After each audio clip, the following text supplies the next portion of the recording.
Hello, and welcome to another episode of the Let's Talk Marvel Fan Theories podcast. I'm Taylor. And I'm Katie, and we're two sisters and borderline obsessed Marvel fans who have been following the Marvel Cinematic Universe closely for years. And now we want to share our MCU discussions with you. We chat about our own predictions and theories, plus some of our favorites from online, and our reactions to all of the Marvel content that's considered MCU canon, including the Disney Plus shows and the movies, as well as the Marvel news you need to know. It's here, guys. It is opening weekend of Spider-Man No Way Home, and we are going to break it down for you. But I know this movie's so big, and I will definitely put a spoiler warning in the description. But before I even worry about that, I want to say it right here, right now. This is not a spoiler-free review or reaction episode. If you have not seen Spider-Man No Way Home, we don't want to be responsible for spoiling it for you. So please, please, please go see the movie before you continue this episode. Come back when you've seen it, but wait to listen to this episode until you've seen the movie. All right, now that that's out of the way, Katie, hit me with your reactions. Let's go. I not to repeat myself, I'm Hawkeye or anything, but when I'm right kind of thing, you know? This movie I didn't anticipate being, like, okay, we'll get right into the cameos in a second. But that felt like something that we all expected and knew in the nicest of ways that Marvel would have fumbled the bag slightly if they didn't bring in who they brought in. But for, like, some of the other things, I mean, and I'm not the only one who definitely was predicting certain things. I was seeing predictions that I was definitely agreeing with and theories that I was definitely agreeing with. But I mean, I don't know. I don't think this movie, and like I said, also not to repeat something I said for a Hawkeye episode, but I don't think this movie missed. Yeah. I mean, I went in with the highest expectations, fully expecting to be let down in some form or fashion, just because the expectations were so sky high. But the fact that, and I've said this to so many people, like, who haven't seen it yet, but, you know, were wondering about it, I've said, you know, for a movie with expectations as high as it was, it shocked me that it not only met, but exceeded those expectations by miles. To me, this is the best MCU movie of all time. It was just shockingly good. And I was expecting a good movie, but this was even better than I could have ever imagined. Well, let's talk about what made it good. I mean, come on. The cameos. The cameos. Like, okay, I need to give everyone context. I'm going to tell you right from the get-go. Andrew is my favorite Spider-Man. Judge me as you will. I know that's a hot topic, hot debate topic. Personally, one we'll cover later in a different episode. Yes, one we will get to. Personally, I'm an Andrew person mainly because I was quite literally like a year old when Tobey made his first debut as Spider-Man. Not that I don't enjoy his movies. I just remember more so watching the Andrew ones. I also love Andrew Garfield. Say no more. So I think I can end that statement there. So personally, as soon as Ned opened that portal, I was like, a tall, lanky boy. I knew. And I was shaking most of the movie. That's just, you know, how I went about a couple of Marvel movies now. And this was one of them. But I knew. He didn't even have to unmask himself. But the entire theater wasn't even, like, excited until he unmasked himself. And I was like, but we all knew. I had a somewhat similar experience. In my theater, people knew. Like, they caught him pretty quickly. It wasn't Tom, because, you know, he was more than 5'5". We love you, Tom, but sweetie, you struggle. Like 5'8" or something. Yeah, I mean, 5'5" was an exaggeration, but he struggles in the height department. It's fine. We love him anyway. But it was pretty clear based on the height and just a lot of things that it was not Tom. And so there was, like, this pause where everybody was sorry. Like, you could feel it building. But then me and, like, a couple other people started going, it's Andrew! Before he even popped out of the circle. I was sitting back in my seat, and the next thing I know, I'm sitting on the edge of my seat, like, straight up. I, like, don't even know how I got in that position. I, like, had an out-of-body experience, and I was screaming at the top of my lungs, and then he took off the mask, and the whole theater exploded, and it was a really incredible moment. It was beautiful. And honestly, I'm actually really happy Andrew was the first they showed, because, you know, then good old Tobey comes walking out, and I love Tobey, but man, did he look like Eminem. And I was like, and he comes walking out, not in his, like, obviously he has the suit underneath, which is like Tobey's big move, is like he always wore his suit underneath his clothing. But I just am like, look at this dad. Like, as soon as he walked out, and you could tell they all looked at him because they were like, who is this I man? know. Like, who is this man we just, like, pulled off the street? And so I thought it was really funny because I thought it was just a very distinctive, like, it's the way to show the big difference. Because, I mean, at least I would say a lot of these people in these theaters who are any sort of Gen Z, yes, we have obviously seen the Toby, and I mean, Toby could be your favorite. I'm not gonna, that has nothing to do with favorites, but, you know, you recognize Andrew, especially with the, like, as Spider-Man. But when you see just Toby as a person is Spider-Man, if that makes sense. If any of that made sense. So it was like, you just knew. You didn't need him to wear his mask. You didn't need to see him in the suit. You knew. You knew it was Toby. Like, and they knew that you knew. So they just were like, there he is. Here he is for all enjoyment. It was, honestly, I can't even put into words what it was like when they first came. And honestly, they were in the movie so much more than I expected. And one of our friends... I still wanted more. I mean, you know. I know.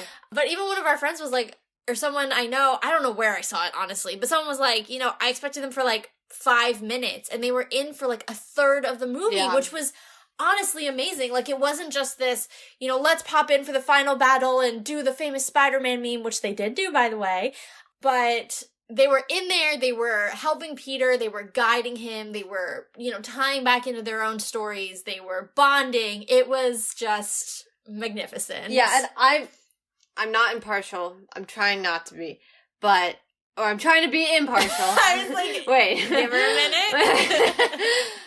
minute. I've been up for a long time today. Sorry, but I think and I don't mean this in a weird way, but Andrew stole the show in every freaking scene he was in. He just, like, I didn't anticipate them to make him as funny, and, like, okay, his Peter was funny, but I didn't anticipate them to bring it in so, like, full force. He was so awkward and quirky and I just loved it. like nerdy, and it was fantastic. And I love the way that each Peter was distinct. You had Toby, who is the more mature, more serious Peter.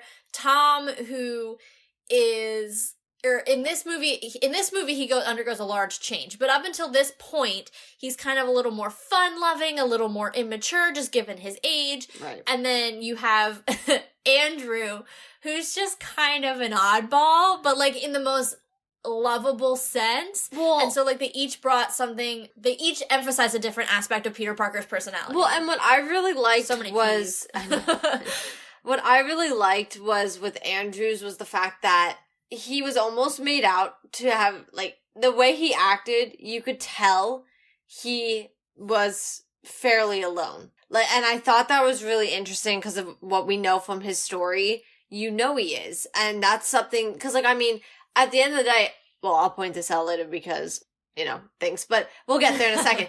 But, like, at the end of the day, you know, Toby, his Peter had, and we have to use first names, obviously, because there's literally 3 Peter Parkers. Oh my god, I know, the scene with Ned.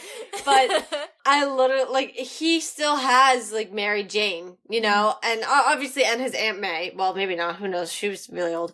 But, but he still has, like Mary Jane, even Gwen Stacy, still living. Like, true. You know, for Tom, obviously, right now, he still has the best friend and girlfriend, well, at this point in the movie, has the best friend and girlfriend figure, and still has a mentor figure in Doctor Strange, and still looks up to Tony, obviously. He's no longer around, but to a different degree, you know, that image still is there for him.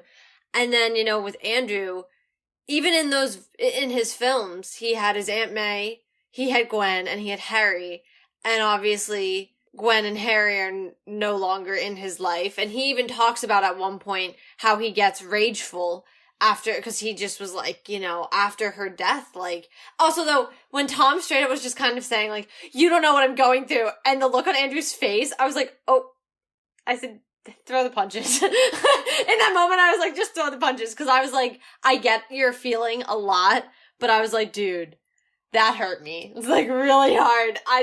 But my point just being is the awkwardness comes from someone who clearly has spent a lot of time alone and has not really gone out and, I mean, other than probably being Spider-Man, has not really continued to live a social life of any sort. Not that he had a ton of one, because he was always that little awkward, like, loner boy. But I think it emphasized a lot more was the fact that, you know, he really found that this was cool because he was just like, finally people like me, and people, because, like, that's he has brothers. Yeah, and he's like, that's the only version of me people know really anymore in my universe because I've withdrawn everything else. Like, I am Spider-Man, but that's really it. I'm not even fully Peter anymore. Yeah. I don't know who Peter is. So to finally, like, see people who can relate to both aspects of him and the Peter aspect of him, I think, and that's why I like the awkwardness, because you could just tell. You knew this was someone who secluded themselves after, you know, what we all know happens at the end of his second film. Yeah, I also just really enjoyed, and this is a complete 180 emotion-wise from what you were just discussing, but the hilarious gag about the organic webbing. Oh my god. I was so ready for it. It was so good. You knew it was coming, because it was like, that is one of the biggest differences between all of them. Yeah. Is that fact that, like, Andrew and Tom Andrew builds, at least, we know, his own. Tom, we built, like, in the first, in like, what, Civil War, like, had some sort of mechanism. Obviously, Tony Stark upgraded it and essentially made it what it was. And then, here's Toby, who's just shooting him out of his body. And to Tom's great question of, does it come out of you anywhere else? I was like... It was so beautifully awkward and amazing, and I was rolling. I was like, this is incredible. This is the content I never knew I needed. Like, thank you, Marvel and Sony, for giving this gift to me. That's why I needed more, though, because I was like, there is so much to just go over that you can't just, like, like, you know, you can only fit so much in a movie, I know, but it was just so much I wanted to just see, and we got so much of it at the same time, like, their interactions with each other were so funny. When they were like, you're Peter 2. No, I'm Peter 2. And they got, of course I'm Peter 3. Everyone just listen to Peter 1. Okay, the fact that he was like, I don't want to brag, guys, but I'm going to. I was a part of the Avengers. I know. And Toby's sweetness, he's like, that's great. What are those? And straight up, Andrew's just like, is it a band? And he was so hyped. He was like, oh my god, it's a band. This is so cool. There's a version of me that is cool. Yeah. I am so excited. He literally was just like, oh my god. And then he's like, no, like, Earth's mightiest heroes. Although, I am glad they did that because my roommates and I did an aggressive Spider-Man binge before this movie. And I was pointing that out to them because I was like, wait a second, in these universes, the Avengers don't exist. And so I was like, this is weird. Because I guess I never really put it together. Like, you do, but you don't. You don't really think about it. And so I was like, interesting. So I liked that they touched on it. Because it is one of the other very distinctive differences. I saw that online. Someone was like, so this movie confirms that there are not the Avengers in at least those two universes, which I thought was interesting. I was like, I didn't really think about it that way. Those people must feel so safe. Like, genuinely, they must feel so safe. Because that means that there's their biggest threats, like New York, their biggest threats are the things that came to fight Spider-Man. Yeah, there's no Thanos, no Ultron. None of them were dusted. Yeah. Yeah. That's so interesting. Yeah, so, that's it. Like, they must seriously be, like, safe. Yeah, no Loki. Yeah, literally. Like, none of this happened. But, no, I loved it. And honestly, my last big thing about the cameos was I really, really liked the aspect of showing the different versions of smartness that the Peters have. Yeah. Because my roommates and I also had drawn that conclusion of, Toby's very book smart, you see it. You don't really see him apply it as much as you see him sit there and, you know, obviously we see him in his college classes, he's taken, like, up their classes and all sorts of maths and sciences. I don't even know what he was in because I'm not a math and science person. Beyond my realm of understanding. Yeah, same.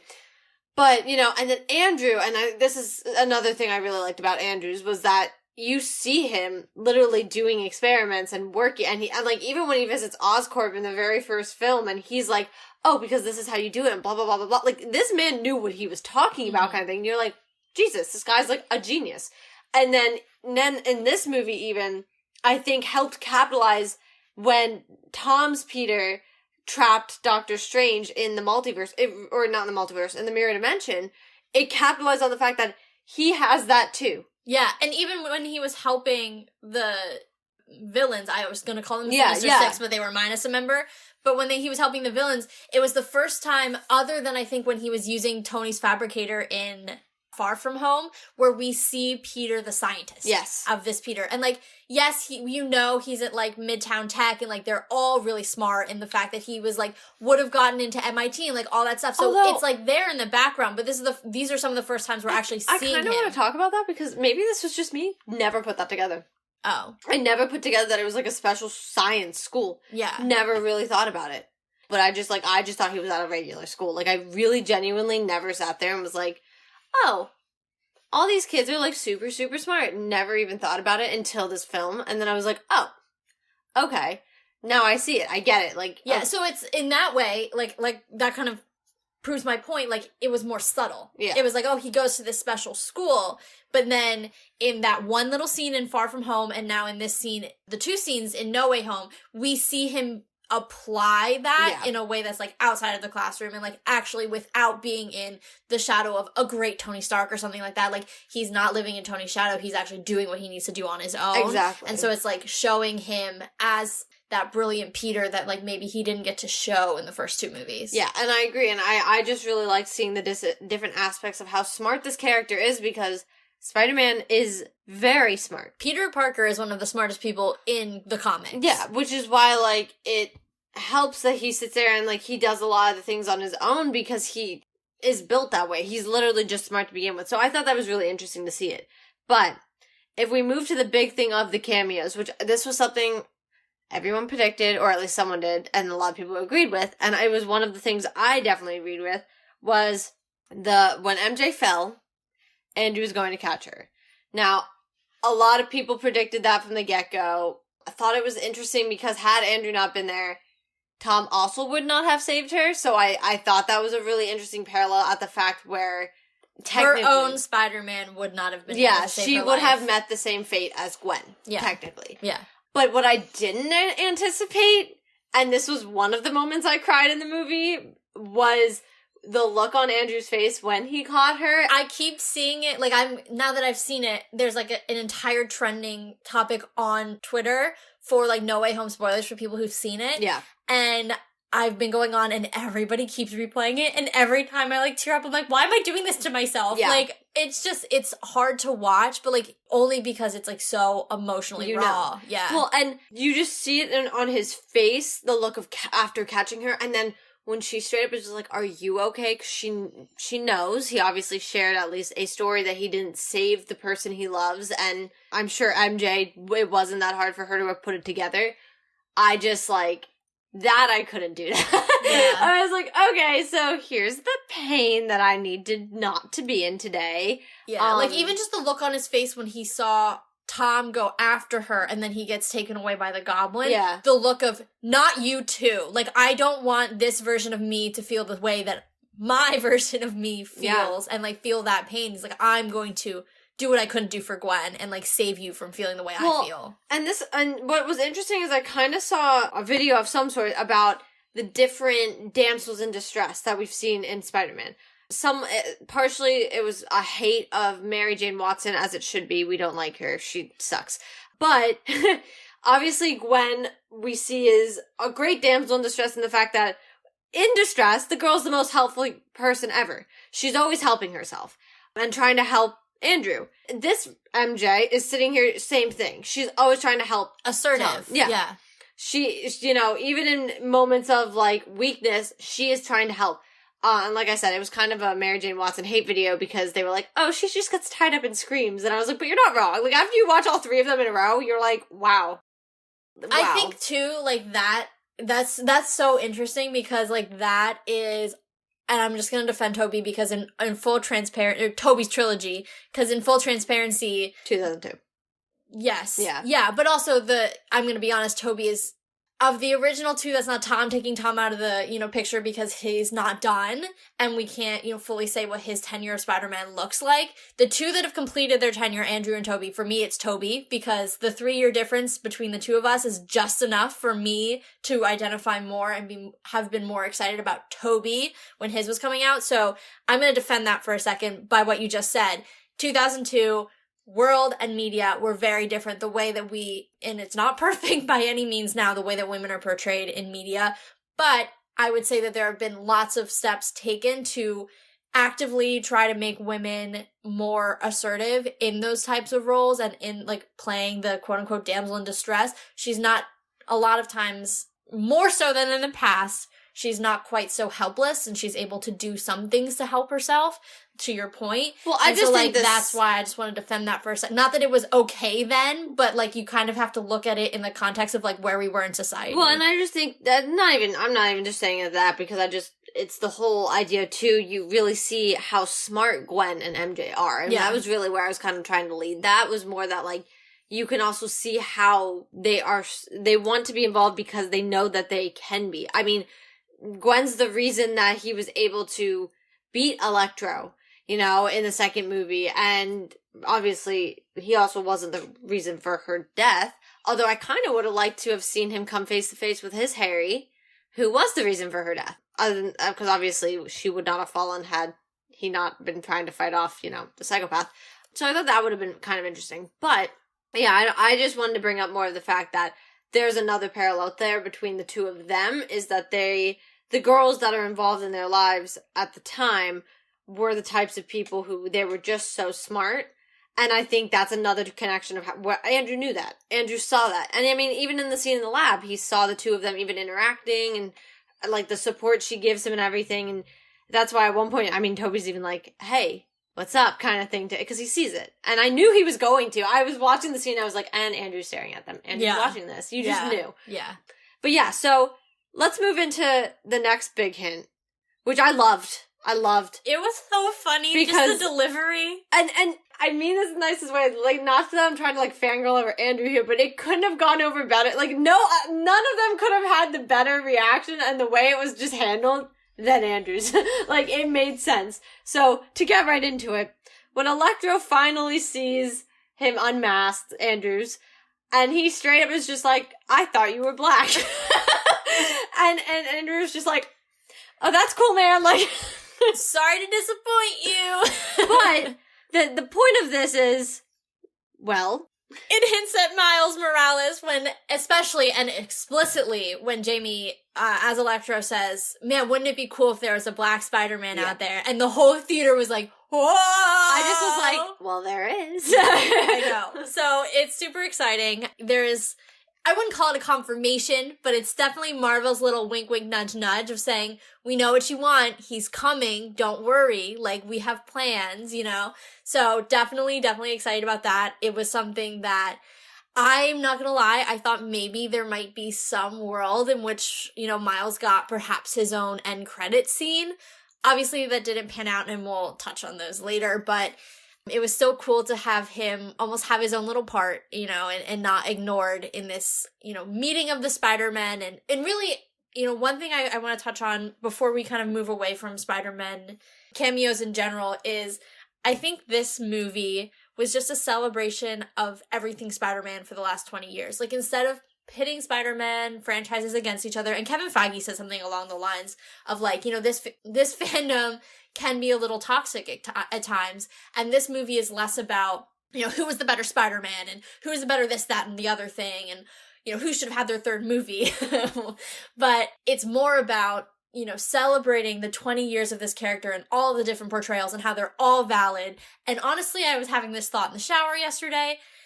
How proud would Stan Lee have been to see this movie? Like, I know he really wanted to be an Endgame and all of that and wanted to see it, and unfortunately he could not. But this one, I think, would have even eclipsed that, because this was his baby. Spider-Man was his baby. It's the character he's most known for.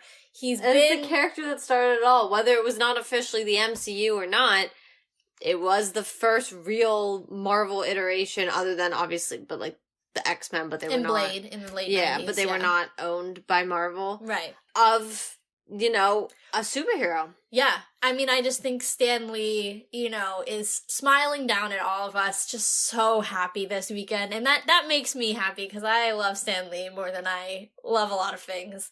But what you just said actually brought something up for me. I saw a tweet, and it said that technically now, canonically, Tobey's 2002 movie is the first MCU movie. That's true. Because of... So the MCU started in 2002, which helps to we can really bury the Incredible Hulk now. Because, because that means now we have 3 movies and then Iron Man and then the Incredible Hulk. So now it's just kind of in there. Like, it's not even like, now it's just not even kind the of like, second one. It's just like, meh. yeah, like now it's really just kind of like thrown in there. Like, you don't even gotta look at it anymore. It's just kinda, it's not even on Disney Plus. Like, won't even need exactly. Yeah. Well, that means too that now we've got a busy 2012 in different timelines because Andrew's first came out in 2012 and that was the year of the Avengers. So, oh my, 2012. What a year to be alive. Yeah. But moving into another big somewhat cameo, I guess, which I personally don't feel like enough people are talking about. No, even it got so overshadowed. Yeah, I mean, even though people clapped and cheered in my theater, I just don't see it on any social media. But Daredevil, Matt Murdock being Peter's, lawyer, which a lot of people predicted. The whole watch thing, that was like, people were nosediving into there. But, I mean, like I said, my theater was cheering at that. I just am not seeing people talk about this. Yeah, and I want to go back to what we talked about in the predictions episode, because you and I had a lengthy debate about, Kevin came out and said, probably like last week or a week and a half ago, said, Charlie Cox, he's our Daredevil. Anytime there's a Daredevil in the MCU, whenever it happens, he's our guy. And you and I were like, is that confirmation or is it just, his way of like appeasing us because he's not going to be in it? And then he was, and I was like, oh my god, we kind of got that one. But it also felt very weird that Kevin kind of gave it to us. Oh, I agree. Not sure why. I don't know if he really was just trying to shove us so hard off the trail of the 3 Spider-Men. Although, I think poor Andrew was going to have a heart aneurysm by the end of this. Poor boy. Like, he really, Toby definitely gave up trying to, but Andrew just was like, no, I'm not answering this anymore. Like, he definitely reached a point where he was just like, I'm tired. He literally was just like, can you please just stop asking me? Like, I'm not gonna tell you, so just don't ask the question. But then here's Kevin. Yeah, so Charlie Cox will be Daredevil. And it was like, interesting timing when it's a week before No Way Home. I know. But I'm so excited. And I also just love the timing of the fact that I can't. The guy who plays Kingpin in the show gets his MCU debut on Wednesday, and Charlie Cox comes back on Thursday, Friday, Saturday, whatever day you see it. Just amazing that they both come back in the same week. I'm so happy for them. I personally, that show, I tried watching, it's a little too gory for me. Not a bad show by any means, just like not my cup of tea. Well, but the show itself is not being considered canon right now. Yeah. Because it sounds that they may be doing more of a reboot idea of it and bringing it into the MCU under different, which I guess could kind of make a little bit of sense because I don't know how much Daredevil might play into the Kingpin part or not. Yeah. Also, if you're making that show canon, then because of the Defenders, you're kind of bringing in all of the others, Luke Cage, Jessica Jones, Iron Fist. And so, which as of right now, there hasn't been any confirmation they're moving in that direction. Yeah, so it's not just that you'd be making Daredevil canon, you'd be making the entirety of the Netflix minus Punisher canon, and that's a really big thing to do. Well, and the next big groups we're seeing are more going to be the X-Men, Fantastic Four, Young Avengers. Young Avengers, the next grouping of the Avengers themselves. So, I don't really see them kind of being like, let me bring in all these other people. The Netflix shows don't have the best. Some of them do, but that's what I mean. Not all of them do have the best track record. So I think I know a lot of people like Daredevil, and I would be interested to see the direction Marvel takes it, how they involve it more in their storylines. I'll also be curious to see if moving forward, there is more of an attempt to make that show canon. As of right now, it does not seem like that's going to be, what happens, just based on logistics and all that kind of stuff and the things that we had just mentioned. But I'll be curious to see if moving forward, based on production and all of the things that they're going to do and writing and all that good stuff, if they actually end up finding a way to make it canon and bring everything that has been Marvel IP into the MCU, which I personally would like, just to make it so it's not like, oh, here's this random thing that everybody needs to forget about. Yeah. Or, whatever, even Agents of S.H.I.E.L.D., Agent Carter, all of those shows, Cloak and Dagger, that are just oh, there's that other one on Hulu that they're really trying to push Agent Carter out of the way after what they did in Endgame. But there's a whole pantheon of shows that are not really considered canon, and I personally think let's just find a way, the multiverse is an easy way to do it, to make them all canon in their own universe, so they're all given a level of legitimacy, and we don't have to say, here's the MCU, and here's all this weird side stuff we're shoving under the rug. Like, let's just make it all canon, and, like, it doesn't all necessarily need to take place in the sacred timeline. That's fine. Yeah, but that's, I'm sure, a whole other issue is the multiverses. I know. Let's just, that's, in a perfect world, that's what I would like. Is that gonna happen? I mean, it very well could, but it remains to be seen. Well, and then we have one last cameo.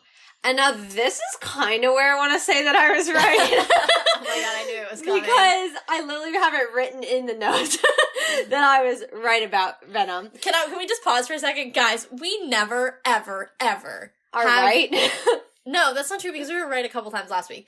But we never have notes going into shows. We might each have some points that we want to hit in our head, or we might discuss quickly before we, either hit record or hop on the phone or whatever we're doing. Today we happen to be in the same room, so that's exciting. But whatever it is, we very rarely, if ever, write it down. But there was so much that happened in this movie that we have a multi-bulleted sub-bullet list that is we're going through as we're talking, because I was like, there's no way we're gonna hit everything. We're still not gonna hit everything. Like, it's there's an entire possible. chunk we're leaving for another episode for you guys, because we're like, there's no way they're gonna listen for 2 hours. But I just needed to point that out because you talked about the list, and I needed everyone to know that we were so intensely happy about this movie and just, like, focused on this movie that we listed all of the points that we want to talk about today. And so, getting into the point where I was at, one of the biggest questions in our predictions episode was, who is the sixth member of Sinister Six? Yeah. And inherently, if you watch the movie, you're like, there wasn't one. Until the end credits scene. Yeah. The very first end credit scene, we see Tom Hardy and his Venom, Eddie Brock, and they're in our universe. He is drunk in a bar trying to figure out what the whole Avengers things means, but they are in our universe. And at the very last second, because I'm giving us a quick synopsis of what happened. I mean, I'm assuming if you're this far into the episode, you had seen the movie. So you saw the end credit scene, unless you left, because I did have people still doing that. Ew! I don't get that. And then a lot of people left after the first one. And I was like, who are you people? That screen goes black before I leave. But anyway, sorry. Not the point. I don't get it. Thursday night, so everybody there, like, pretty much knew what was going on. I don't get it. I really don't. I mean, we're, like, 13 years into this, people. That's what I mean. Like, you know the shtick. Even if you're not, like, the world's biggest Marvel fan, like, everyone knows. And if no one's leaving, then why are you leaving? Yeah. Whatever. Sorry, that was just, like, a rant that had to come out of me. But then, obviously, we see Eddie go back, which is the big thing that pretty much confirmed that he was the sixth member. He just did not know to go after Spider-Man. He didn't. He wasn't quite caught up with everybody else. Like, ended up in New York, and they were like, "You," and then Eddie was just like, "I'm in Mexico and I'm confused." Yeah, because he was like, "I don't really understand why I'm going after Spider-Man."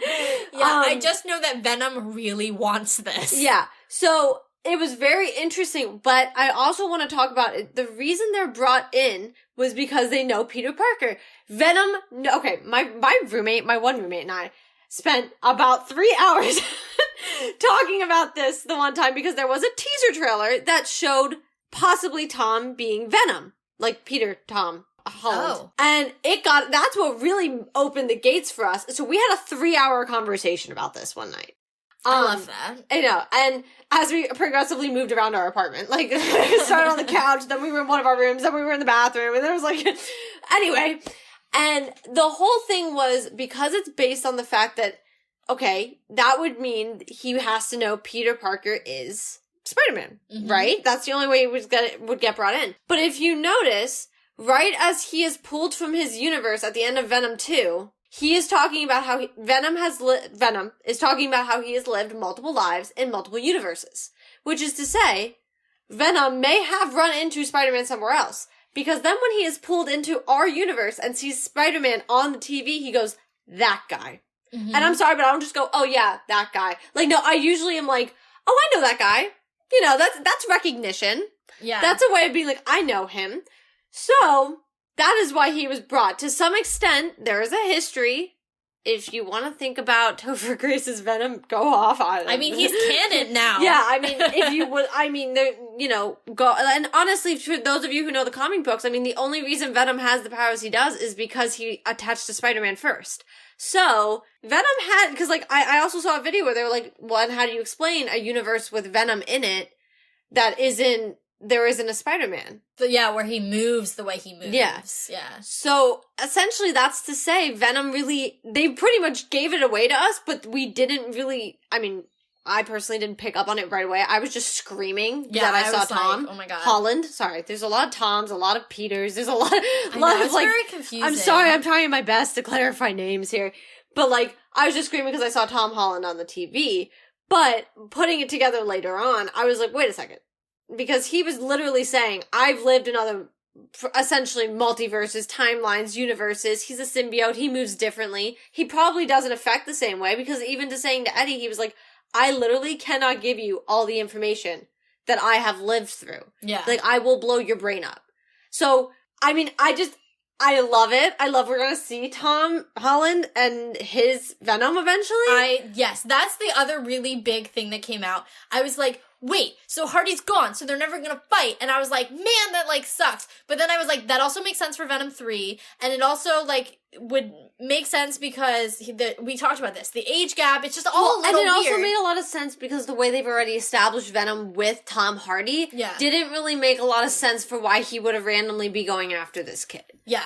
So that was all good, but I was like a little confused. And then they pan down to the table, and there's that little black moving piece of sludge, and I was like, oh my god, we're gonna get it. We're gonna get our Tom as symbiote Spider-Man, and I am so excited. And I don't even know how to explain it. This is something we'll talk about in a little bit when we talk a little bit more about what the college trilogy is to bring us, and really what the whole ending of, you know, this movie was, and the future of Peter and everything.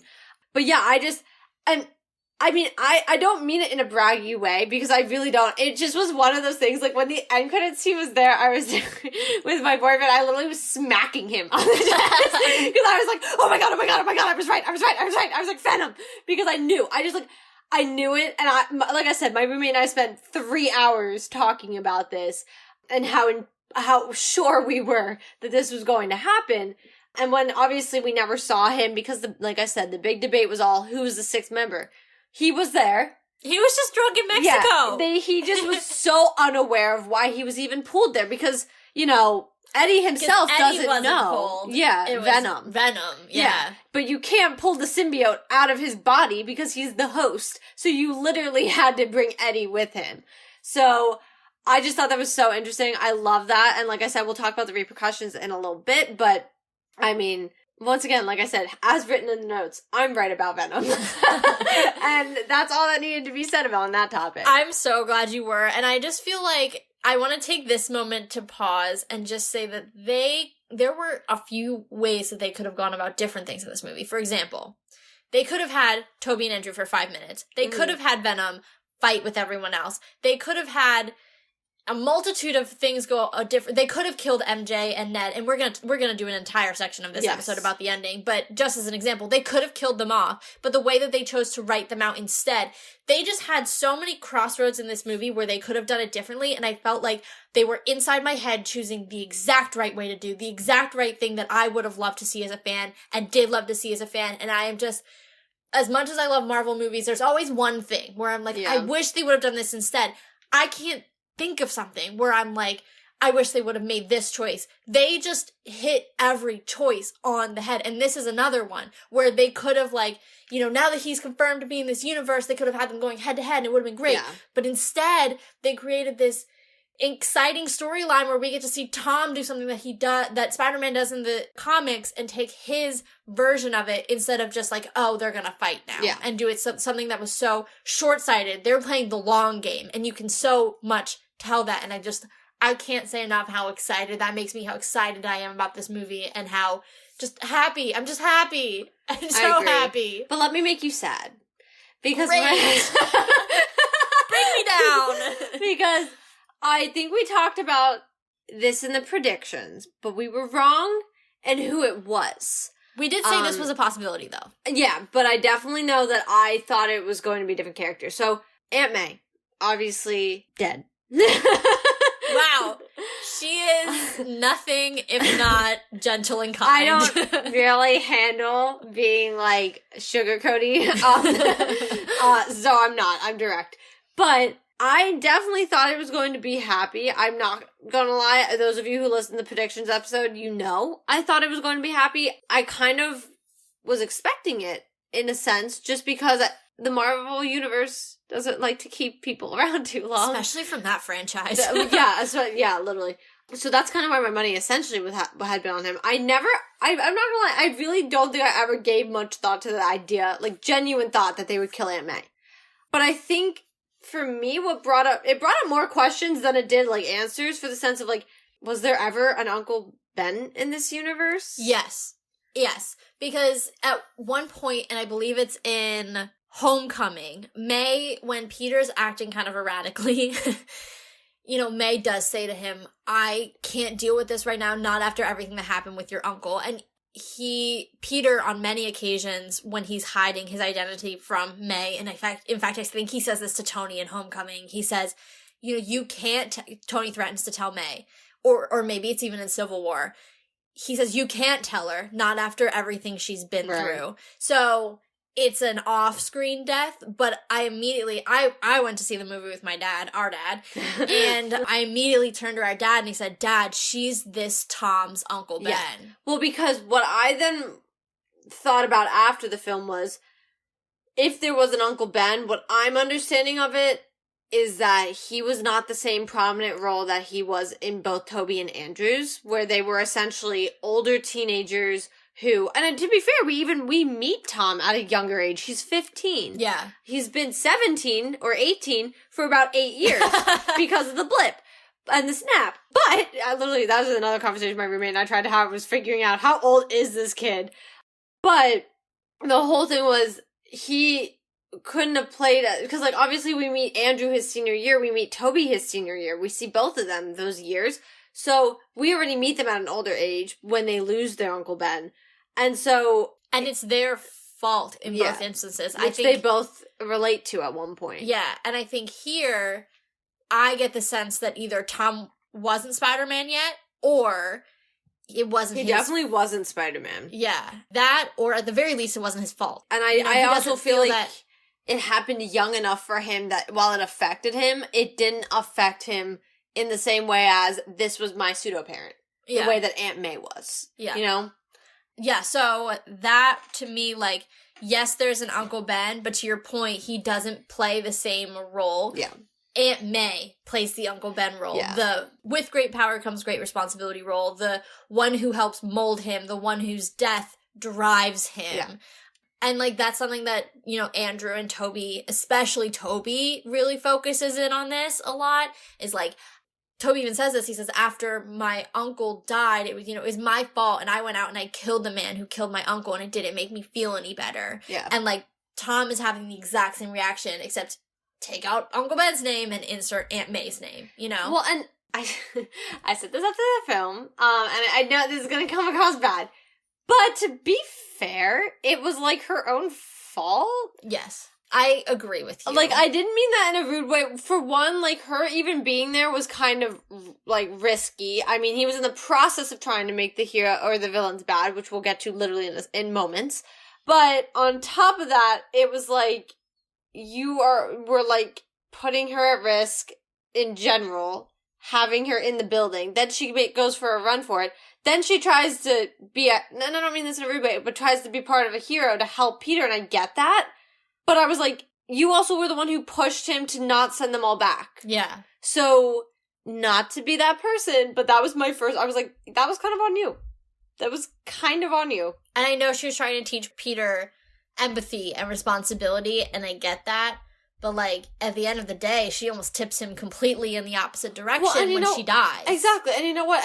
And genuinely, his responsibility was getting them back. Because he was the one who helped them here. It's not his problem what happened to them into their timeline, which is the point he kept making. He was like, they're not even my villains. They're not even from here. And like I said, I didn't kill them. Yeah, and like I said, we'll get there in literally a second. But I got it. I honestly, I don't, not to be that person, but if we were going to pick something, I think that would be the thing that kind of bothered me the most about the film. I would agree. I was actually just having the same thought in my own head. Now that I'm like really talking about it, I'm like, no, I think that is what would have, and to now, like I said, I want to see it again. Not that I don't see every Marvel film like again, but I obviously need to see it again just to feel like I take more of it even in. But that was like something that kind of bothered me from the get-go, and now that I'm really discussing it, I'm like, yeah, that really just, that didn't sit right. But, like, it's, yeah, like, he lost her, but only because she pushed him into something he didn't feel was the right choice. Yeah. And, like, I think it makes the Green Goblin line that much more potent when he says, no good deed goes unpunished. Yeah. Like, yeah, exactly. She tried to help them, and then she died. And, like, this is not advocating for not doing the, the right thing or what you feel is right, but, like, it's like, it muddles the message in a way, because, like, she's trying to teach him empathy and doing the right thing. She dies in the process, almost makes him a murderer, because he's so enraged that she was killed. So it's like, and it kind of almost backfired. How, like I said, back to even Peter's point was, they're not meant to even be here. Yeah. No offense, but they're not my problem anymore once I did what Doctor Strange told me to do, and that was to bring them back so he could send them back to their universes. So it was like, I don't mean that to be rude, but it was like, I don't feel like Marvel does it often, but this was one of the examples of a death that was like, you brought that on yourself kind of thing. Yeah. But I will say, I think, and this is it's going to touch on something that we're going to talk about in depth in a minute, but the way that this movie happened with the Aunt May death and then the ending, which again we're going to get into, this solidified something that I don't think I even thought about before this, which is that this trilogy, the home trilogy, if you will call it that, the high school trilogy, is really a prequel. It is in its entirety 100% the origin story. I'm so glad you Peter said Parker. that. And I really want to get to that when we talk about the end, because that is true. Yeah. And actually, on top of that, and like I said, we'll get to that when we talk about the end, but I have to add this part.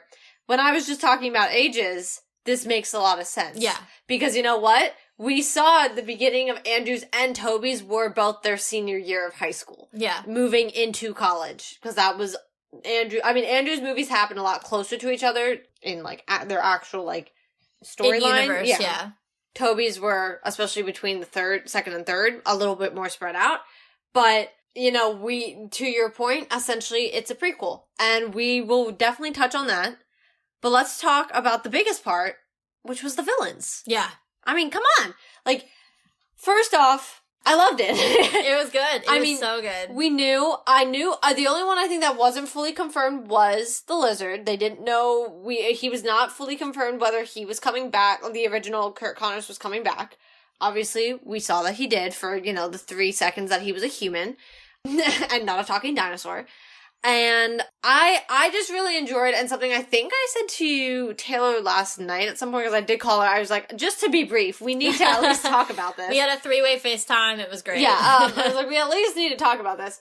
But I really enjoyed that there were at least, like, every villain had a buddy, kind of thing. I liked that because it opened their eyes to some of the ones, especially, like, Goblin and even Doc Ock and the Lizard, like the ones who died in either the first or second for Toby movie, being able to have the villain that was there from the next movie and be like, bro, you're dead. Yeah. Even like, Sandman, when Sandman looks at Doc Ock, he's like, you're both dead. Yeah. Yeah. But I will say, like, my only complaint is I get the whole idea was that they were supposed to be a little different in this universe, and you see that with some of them. I don't feel like you see it really with all of them. But I did feel like we lost Max in Electro's, like, I got Electro's need for power, but just, like, who he became in this universe, I don't know, felt a little muddled in who Max, because even when Max was full-blown Electro, he was, like, not, I don't know, they just felt very different from who they were. I cannot say I agree or disagree with you, because it's been a minute since I did not get a chance to rewatch the other franchises before I saw this. It's on my list of things to do over the Christmas break.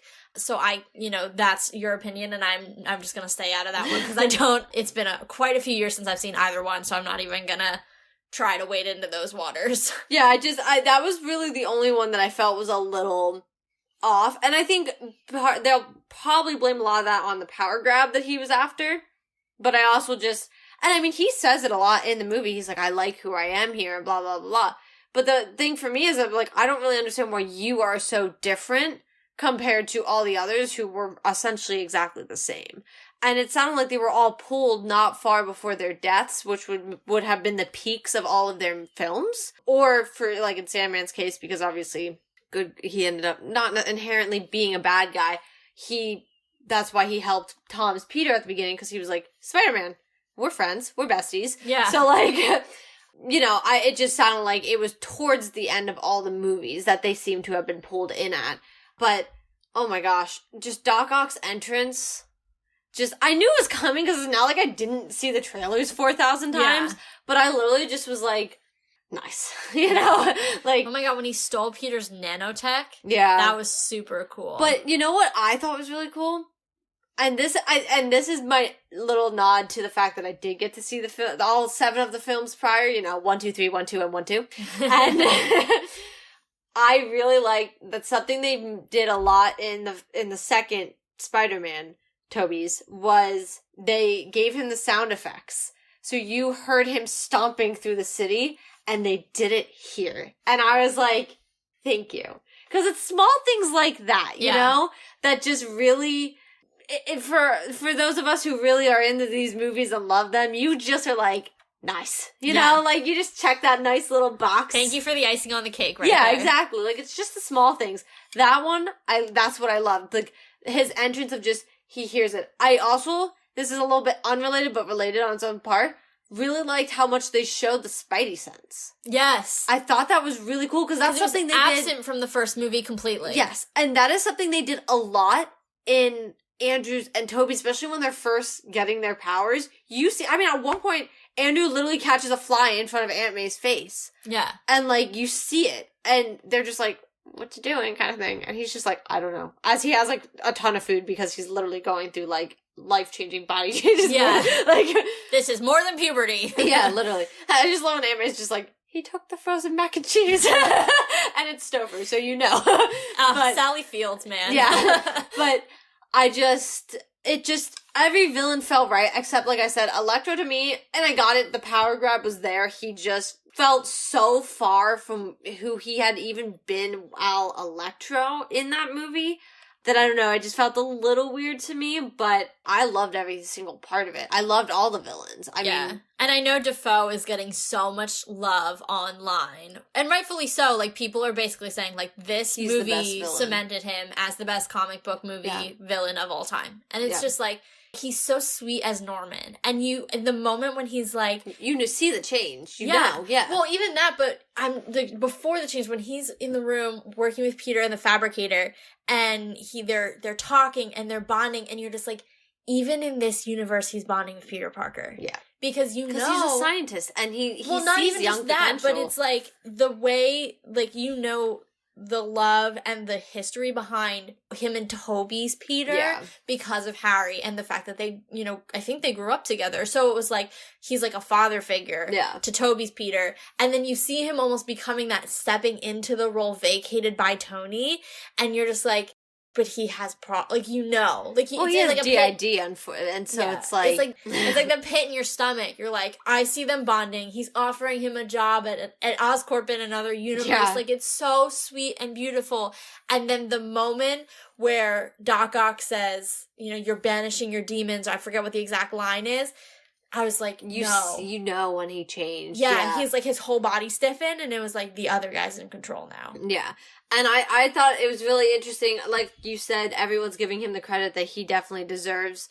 And I think it's interesting because I would say Green Goblin in general, and even in the comic books, is probably one of the more prominent and important villains. So. Especially because of the personal connection between the two of them. Yeah. So, and also, I mean, to be fair, something I really like about Spider-Man's villains in general is a lot of them and not that every villain intends to be a villain. They all have obvious backstories, but like, they genuinely never plan to be villains. Yeah. And I like that a lot of them are so insanely smart.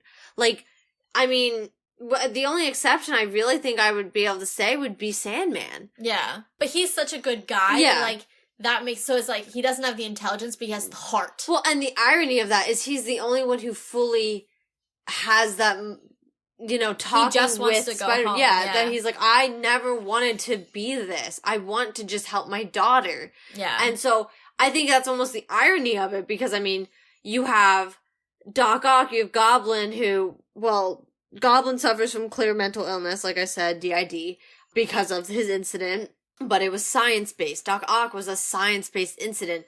Kurt Connors was just trying to regrow his arm, and then the power it gave him afterwards, he just ran with it, tried to, you know, turn New York into lizards. And totally cash. yeah. And then same with Max. Max just wanted to be recognized. He wanted to be someone. Yeah. But he was an engineer. I will say, and this is just a quick aside from your point, I love the gag where they were all talking about how they got to be the way they are, and Sandman's like, yeah, I fell into here, and then Elektra's like, yeah, I fell into here, and so I don't remember who says it, but someone was like, you gotta watch where you're falling. Yeah. I was just like, this is incredible. I know, I was like, I think it was Elektra, I think it was like, yeah, man, we gotta watch where we fall. And I was like, thank you. I didn't know I needed it, but thank you. I know, I was like, I really appreciate this. Thank you. I just liked, one of my favorite angles was when they were all walking into the apartment, and you just see them all walk by, and I was like, oh my god. And then when Happy calls me, he's like, is there a cyborg in my apartment? Who are these guys? He was like, you can't just bring these people into my apartment. I thought it was so funny, but let's talk, I guess, about some of their differing motives. So, yeah. Obviously, Elektra wants to stay. He's got the freaking arc reactor, no duh. Tony from the grave, sorry, I'm clearly a Cap girl, but Tony from the grave gave him the most power a man could even have. Like, even Doc Ock turned it away. Yeah. And he was standing there going, the power of the sun in your hand, which was his whole point. Which is honestly, isn't that Tony's line? Isn't it? I mean, I know it's Doc Ock's line from Spider-Man 2, but isn't it, like, very similar? It's similar to something that Tony says, I think, in Iron Man 1. So it's like, I was like, oh, so there's some, like, parallels even between franchises that weren't related until this very moment. But, like, that man was just, like, you know. Too much for me. Yeah, he was like, I'm good. And he was fine with going back. You know, that was it. Like, he didn't want to die. Especially once Peter fixed the chip and he could be himself again. Yeah. And the tentacles, the AI wasn't controlling him and he was in control of them. Yes. He just became this, like, sweet man who just was, like, out here to help. And I was like, I love this. I mean, and obviously Norman wanted to go back. The Green Goblin did not. For many reasons, of course. And then we have Sandman, who did want to go back. And I think he was probably the most motivated to be fixed. Yeah. Because, I mean, obviously he can't hug his daughter in that form. He can't do a lot of things in that form, and he just wanted to hug her and be with her and help her. So he was probably the most motivated to be like, oh yeah, fix me, get me back. I have a family. I'm trying to do the right thing. And I'm saving Electro for last for a reason. And then obviously the Lizard. He didn't really seem to have much of an opinion on going. He was kind of ambivalent the whole time. Yeah, I mean, because he doesn't die. Which is why I also didn't love Doctor Strange's line, because it's not accurate. He doesn't die at the hands of Spider-Man, and neither did Sandman. He just goes to jail. He even at one point saves Peter's life after he's turned back into Kurt Connors. And I think he apologizes, or at least they have like a little heart-to-heart moment similar to Sandman and Toby's Peter. So he kind of didn't really seem to have much of an opinion. He just kind of was like, there. And then, you know, ready for any battle. He was like, whoever's getting me wherever I need to go, like, I really don't care. But then Electro, which, like I said, I'm gonna blame Tony. But, I mean, he's in the 21st century. Who wouldn't love that power? Not just the arc reactor, but just the grids are, even from 2012 to now, the grids? Are you kidding me? Everything's a different version of tech even from 10 years ago. Yeah. Like, he literally had ample power on him. So, I thought that was interesting. But lastly, I thought was interesting was how kind of easy it was to fix these guys. Yeah. I mean, most of them, to your point, were science-based accidents. Yeah. So once you get 3 very intelligent Peters in a room, it's like, well, I know what happened to this guy, so let me find a solution. Well, and even before, Tom's Peter himself was putting together how to fix, like, most of them. And I don't know if it's the tech that he has there that maybe because they don't have the Tony tech in the other universes, it wouldn't have been possible. But I think for the first time, we truly see, like, the reversal of villains. Yeah. That Like, they could be rehabilitated. Yeah. I think the last time we saw that was actually Killmonger. I've been thinking about Killmonger this whole time. Yeah. Just because Killmonger on my mind. No, because I genuinely was But thinking also, about he's it. like the epitome of, like, fantastic villains. He's still the king. Yeah, he is probably the best villain with just on every front. But no, I agree. And, you know, obviously he didn't have the powers or the aspects that these 5 had.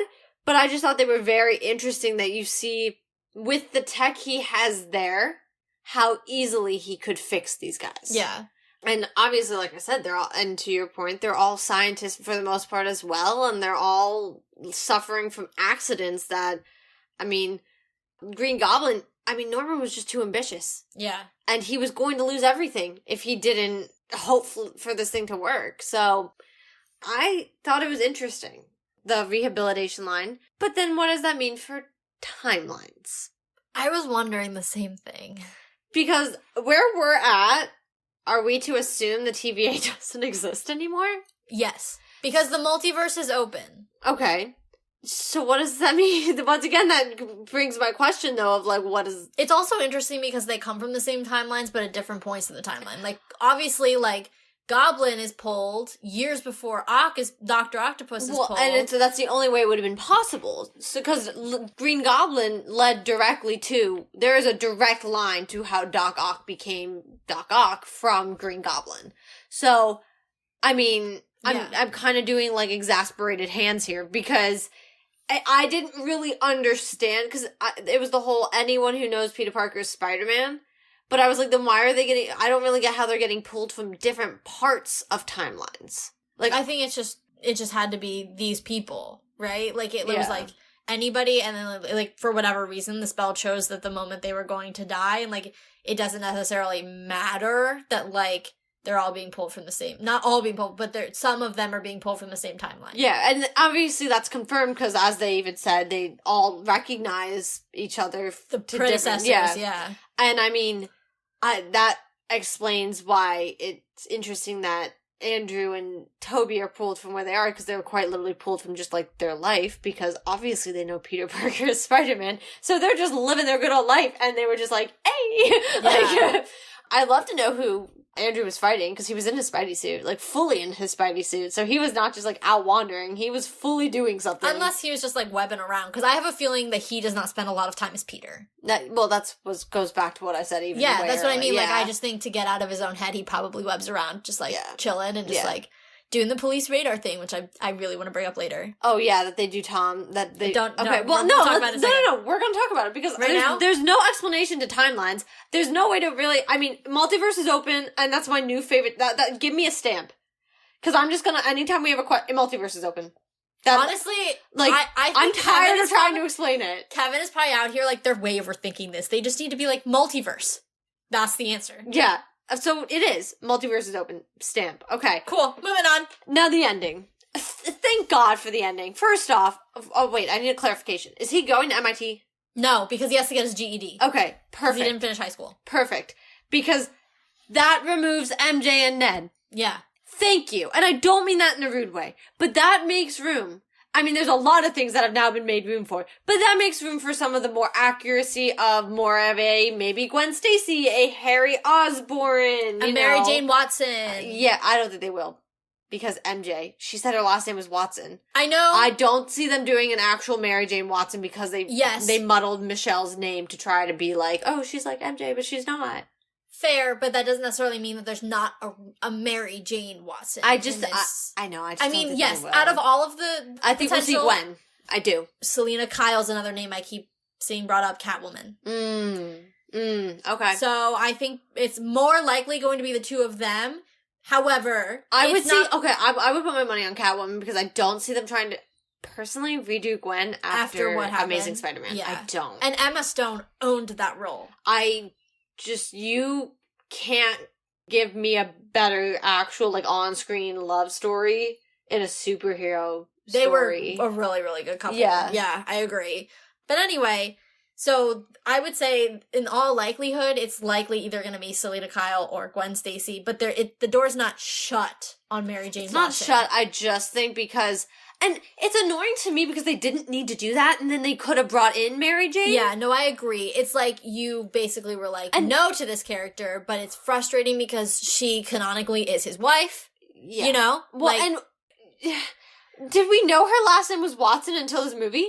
I don't think so. So she was like, I prefer to go by Jones, when they said Michelle Jones Watson. And I was like, are you kidding me? That was the one other thing I was like, you ruined, like, not you ruined, but you, to your point, really reduced the chances of Mary Jane coming. Because you could have kept her at MJ because they didn't necessarily, I mean, in Toby's they don't really call her MJ almost at all, I don't think. They always call her Mary Jane. I don't know. I think Harry calls her MJ. Not so much possible. Toby, but I think that's Harry's name for her. That's possible. But, like, regardless, it's Mary Jane a lot. You hear it, like, and so I was like, you could have still had a Mary Jane Watson, you muddled that. But my point just being, I know I said this in predictions episode, and maybe I said it in a gory way that I wanted MJ to die, but I just wanted a way to make room to remove these characters. And I do love them, but you brought up, this was, like, essentially a 3-movie prequel to Spider-Man. Yeah, it's a 3-movie origin story. So we see in Toby and Andrew's, their origin story is the first, 15, 20 minutes of the film. Yes. Tom got a trilogy to do that. You know, it's just a different way of going about it. And I think you and I talked about this in the predictions episode, that we love Tom as Spider-Man. I do. We love Tom as part of the MCU. It's fantastic. Spider-Man being with everybody else. It's amazing.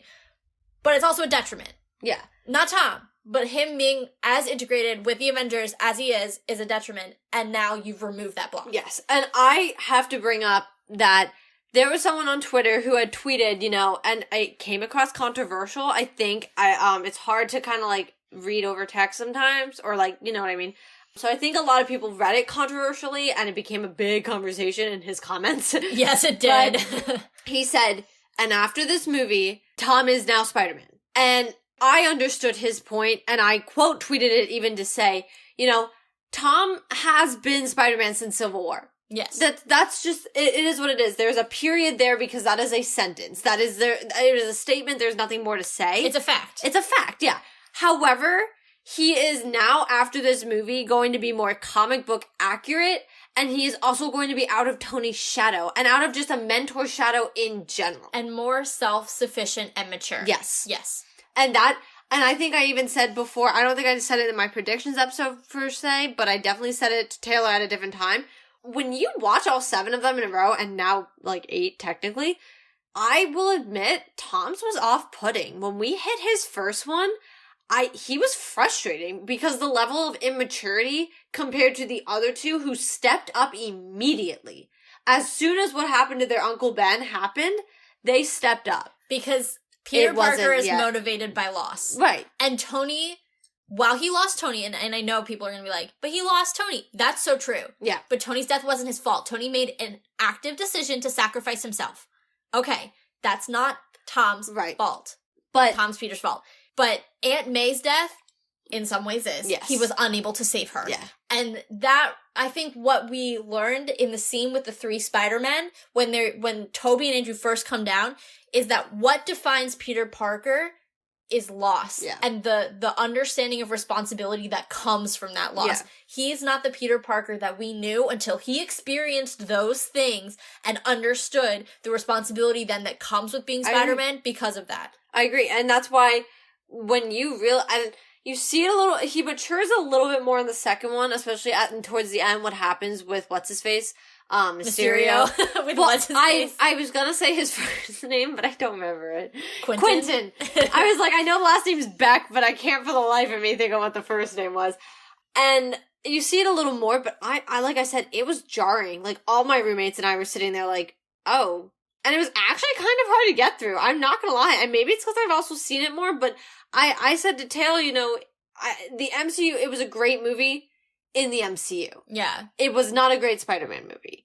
I think that's fair. Yeah, and so I'm looking forward to this college trilogy now, because at the end of the movie, no one knows him. The Avengers don't even know him. That means the man's free. Like, yeah. He is literally not known by anyone. And he can go on being Spider-Man, and he makes his homemade suit. He makes everything. He has the police scanner. Yes. All of the things that make Peter Parker in the other movies that are so him. Yes. Finally, Tom is stepping into that role. And honestly, I'm not upset that they took it a different direction. I know they didn't want to do the Uncle Ben thing for the third time in 20 years. And I got that, yeah. I honestly was a little tired of the Uncle Ben storyline too. So I'm not upset that they turned it on its head. I'm also not upset that it took them 3 movies to do it, simply because they've already confirmed we're getting another 3. Like, I think if it ended here and they were like, "Mum's the word," yeah, I'd be like, come again. But like the fact that they're like, he's getting 3, 4's already, like 3 more, 4's already in development, like we're moving along, everything's gonna be great, and it's gonna be like, they haven't said this, but the expectation is that it's gonna be more aligned to what we know canonically, comic book wise. He's sitting there making his own suit that's a very comic accurate suit. It is. And he's swinging throughout New York City when the movie ends. That is, you couldn't be more Spider-Man. Yeah. There he is in Manhattan. I think that's the other thing that, like, I noticed, like, Manhattan. As a New Yorker, was that in the first 2 movies, well, the second one you have to take with a grain of salt because he's abroad, but especially in the first one, he spends all his time as Queens, really. So it's like, you don't really get the same imagery that you get as when he's, like, swinging around Manhattan. And so, like, to have him do that at the end, I was like, because his battle also isn't in New York. He never battles in New York. So it's like... Yeah. Okay. So, like, to have that and to know that that's coming, and then to have Kingpin come in this week, you're like, I am seeing a much clearer picture for what the next, at least, movie is gonna look like. And it's so exciting. Like, because now even the villains who are out there, like Vulture... You know, he knows... Scorpion. Yeah, he knew the identity of Peter Parker, but now he doesn't even know that Peter Parker exists. Yeah. So it's like, oh, so they're back on the table again. Because all of that, and like... that's when I think we'll finally see Scorpion now. Yeah. Well, and all of that rehabilitation that he did with Vulture, because they almost have an agreement now. He's like, you saved my life. Like, there's a respect there. That's gone. I don't know if they're necessarily bringing him back, but I could definitely see them bringing in Scorpion because of it. Yeah. We've already gotten several hints at that with actually seeing him on screen, of course, as well, and seeing that, you know, he is hungry for some Spider-Man blood. I would see that being a movie. I would see Venom 100% being a movie. Mm-hmm. I wouldn't even be surprised if Venom, they waited until the final film of that trilogy, of the college trilogy. Just because... That would be... I don't see them doing it in the first movie just because I feel like he just went through a lot to go through having a symbiote. However, I think one of the things we saw, and I know this is like meme central, Toby in the symbiote suit and the whole thing. Oh my god. But I think one thing that is still true about that is that Venom taps into the darker parts of Peter's personality, and I think right now Peter's vulnerable to that. I agree, but also I think we saw a very dark moment with Peter already. Yeah, yes, absolutely. And I just think it'd be more interesting if they waited on it a little bit and let him establish himself as, you know, just Spider-Man. Not Spider-Man with the Avengers, not Iron Spidey, not any of it. It's Spider-Man. I actually, when you bring up Iron Spidey, the one thing that I didn't think about till afterwards was how this movie was a slow deterioration of the Spider-Man that Iron Man made. So first it starts with like, oh, the Iron Spider suit gets destroyed because, you know, the nanobots or whatever get destroyed by Doc Ock. Okay, cool. So that's gone. Then you see he gets, you know, paint on the original Spider-Man suit. That was given. Yeah, and then he wears it inside out, which by the way looked really cool. But then that one too, like, it kind of gets destroyed, or he destroys it or whatever it is because he's not wearing it at the end, and he becomes, you know, it's like the slow He's wearing removal. The suit that originally was given to him by Iron Man. Yeah. It was the regular suit. Yeah. And then, to your point, then at the very, very end, we see him making his own suit that has the glaring fabric of the blue. Yes. And you know And then you see him. And you're right. And I thought it was critical to his character to fall away. To bring him home. Yeah. To bring him home to what the essence of Peter Parker and the essence of Spider-Man that in the trilogy had been lost in the origin, which is, again, fine. They chose to create Peter Parker in a different way, and it took them 2.5 movies to do it. Fine. I enjoyed those 2.5 movies, so I'm not going to complain. But he's here now. He's the Peter Parker we all grew up with. We know from the comics, we know from the TV shows, and I'm so excited to watch Tom take on this role, more mature, darker, broken, alone. Yeah. I agree. Independent. I agree. I'm so ready. And I'm, like I said, my biggest thing is I'm just ready. Let's bring on some real characters. Not in a rude way. Because obviously also too, just like Ned Leeds, obviously a character. My theory of a Ned Leeds, or Ned Leeds in general, possibly still his ex-best friend, becoming Hobgoblin, still on the table.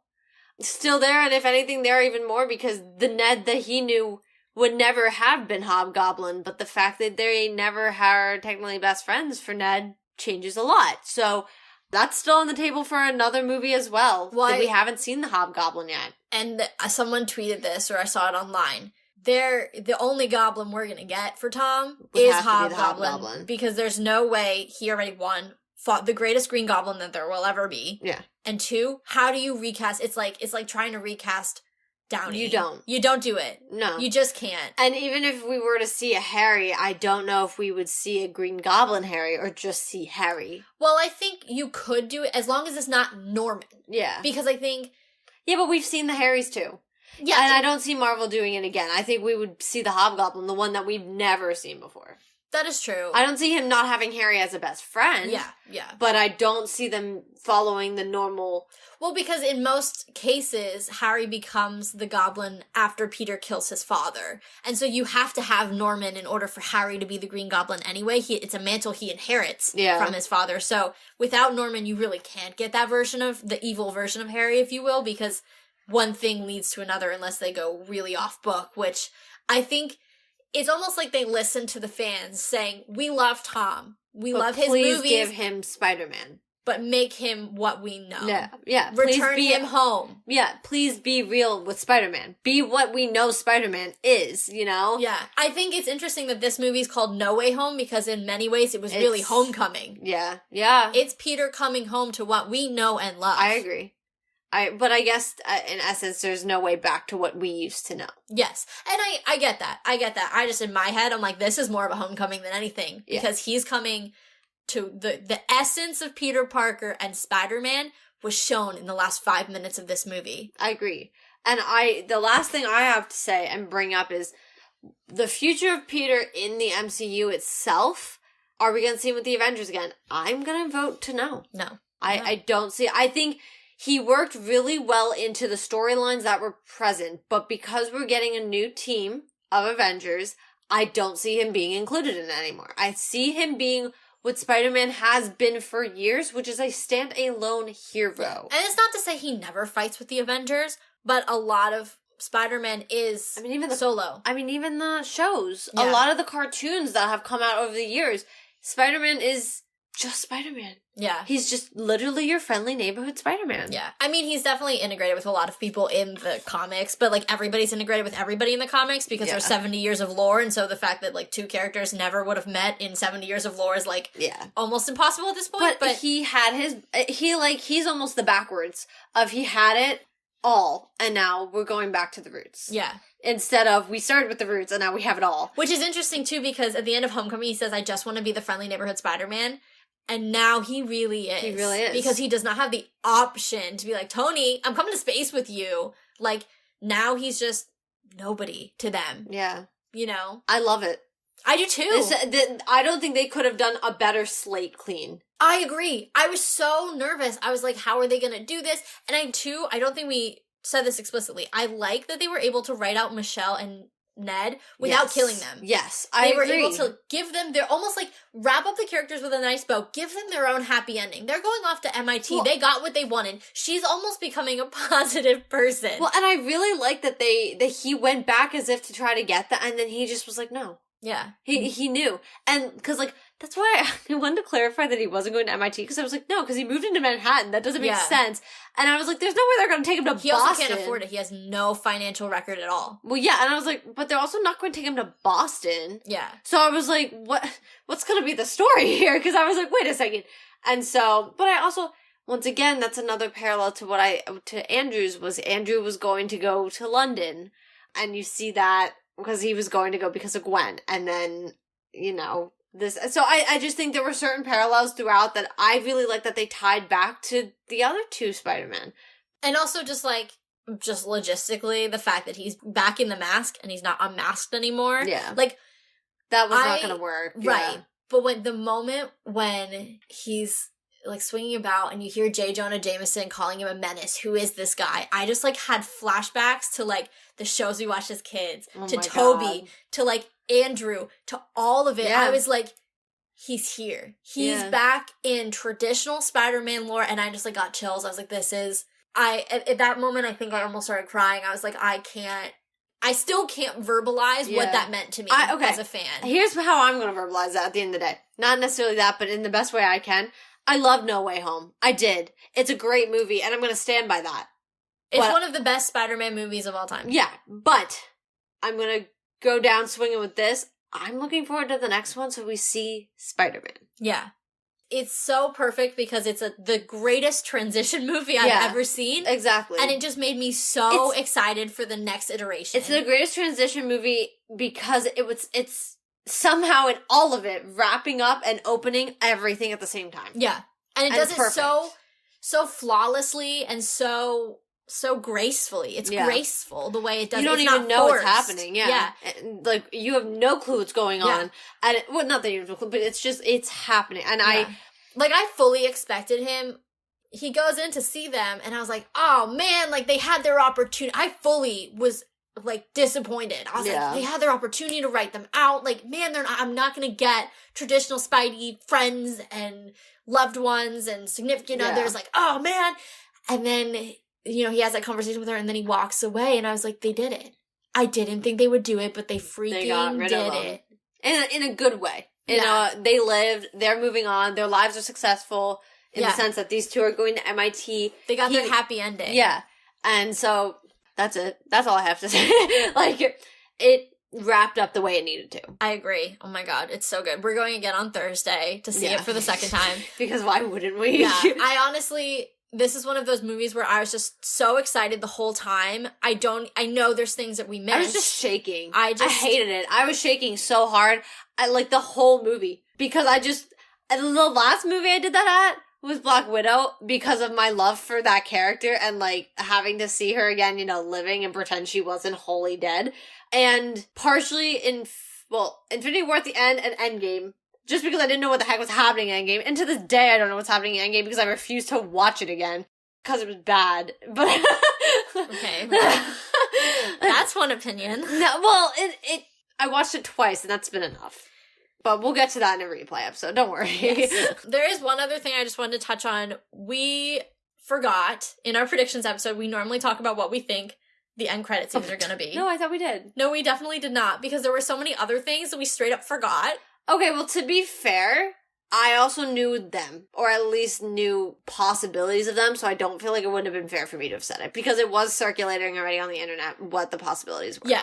I just want to address what they actually were. We talked about the Venom one. The second one is going to be discussed in a completely other episode, because we're already, well over an hour, and discussing this topic, which is Doctor Strange and the Multiverse of Madness. Trailer, essentially. Yes. Discussing this is its own episode in and of itself, especially around some of the elements around the multiverse, which we we mentioned it, obviously, in this episode, but I don't think we really analyzed what it means, what the multiverse means, and what it means for our understanding of the multiverse in this movie. Yeah. We didn't even scratch the surface, so we're going to do that on a completely different episode for you guys, so we can give it its due and the proper time and the proper analysis.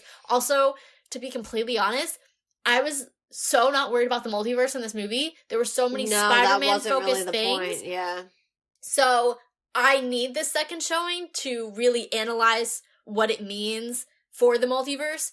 All that to say, we're going to come back to you with that, but we didn't want to close out this episode without at least acknowledging that the Multiverse of Madness trailer was in fact the second end credit scene for this movie, which caused me to scream repeatedly. Oh, it was one of two options for me, and I was going to scream regardless, whatever it was, but I was pleasantly surprised. Not even because I knew it was happening, because I heard someone confirm it. So I did know, but I didn't know enough to feel comfortable. Yeah. All right. Well, we've hit everything on our list, but honestly, you can never say everything. Yeah. I mean, especially because, and we've brought this point home about 10 times, this movie requires at least 2 viewings, and this is just straight up reactions after one. Also, full disclosure, I saw this movie 48 hours ago, and even though it's been living in my head rent-free, I'm sure there's some things that have dropped off. So this is everything we wanted to touch on now. I'm sure Katie's gonna have a fun old time on the blog trying to fill in some of the things that we definitely forgot. Anyway, here was half the rest of the movie. But we hope you guys really enjoyed the movie and this episode, and if you have any comments of reactions to anything we said, please, please, please tweet us. We will give you all that information in our normal wrap-up, but this weekend has been just a blast. I mean, this movie just, I don't even know what else to say. It hit home, if you will. Yes. Yes. It's just, I'm so excited for everything to come. I mean, I've not been this happy since, like, Endgame, so. I just mean, like, the level of hype and excitement. Oh, the hype? Yeah, yes, all of yes, it. Yes. 100%. It just brought me back to a simpler time, and it just made me really Was happy. it a simpler time? Well, there wasn't a pandemic, so there was that. That's fair. Okay. Yeah. But anyway, hope you guys are out there enjoying it, seeing it multiple times, and just really loving on this movie, because quite frankly, this is one of the best things I've ever seen. So, with that, we're gonna end this episode. Just a quick couple of announcements. Next week, we'll be coming back with the last episode of Hawkeye. Then, to wrap up the year, we're gonna do a 2021 recap and talk about all the things we loved about the year, and give us some rankings on the shows and the movies and everything, all the amazing content that we saw this year, because I don't know if you guys remember or not, but, like, there were, like... Black Widow came out this year. Yeah, and there were 3 live-action shows, 1 animated show. 4 live-action shows. Oh my god, there were 4 live-action... This is why we need a recap! I was like, what are you talking about? Oh my god. I think because they all came out at the beginning, they're so close together. And then Hawkeye randomly came out. Yeah. But anyway, so to end off the year, we're going to do a recap, but also a preview of what's to come in 2022 and all the things that we'd like to see. Early in January, we're going to do some more Spider-Man content for you guys, because there's a lot to unpack with this movie, so just so much. And then we're going to move into Morbius time, so it's going to be a really exciting, next 5 weeks. If you're ever curious about what's coming up on the podcast and what our next few episodes are going to be about, there is a calendar on the blog that you should definitely check out, along with all of our episode recaps and movie recaps and prediction blog posts, because Katie does a really, really good job of talking about what we talk about in the episode, but also adding to it with context and, like we said before, things that we missed. If you're a fan of the show, please subscribe on your platform of choice so that you know whenever we have episodes, and it's easy to access all of our content right on your favorite platform, whether that be Spotify, Apple, etc., etc. And last but not least, please check out our Spotify playlist profile, which has playlists for the different shows, and then one big playlist for all of the episodes that talk about the movies, as well as the songs that have been in the movies and the shows. So if you guys are ever looking to jam out to some MCU tunes, you can check that out there.